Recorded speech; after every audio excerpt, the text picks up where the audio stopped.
Matapos mabakante ang posisyon ng sinibak na kongresista na si Arnie Teves Jr. bilang representante ng Negros Oriental dahil sa mga kinahaharap nitong kaso at reklamo, kinakailangan ngayon na magtalaga ng bagong mambabatas sa ikatlong distrito ng probinsya. Ngunit ayon sa Commission on Election o COMELEC, hindi kaagad ito maisasagawa. Yan ay dahil sa kakailanganin ng malaking pondo para magsagawa ng special election na nagkakahalaga ng mahigit sa 70 milyong piso. Paliwanag pa ni COMELEC Chairman George Garcia, wala pang nakalaang pondo para dito.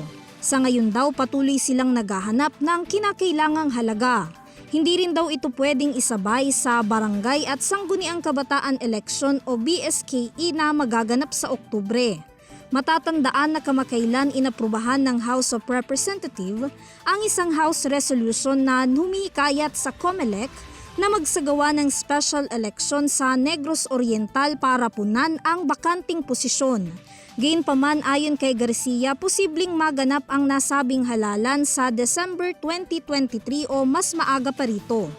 Para sa URTV News, Vanessa Cleofa, sumasaludo sa bawat Pilipino.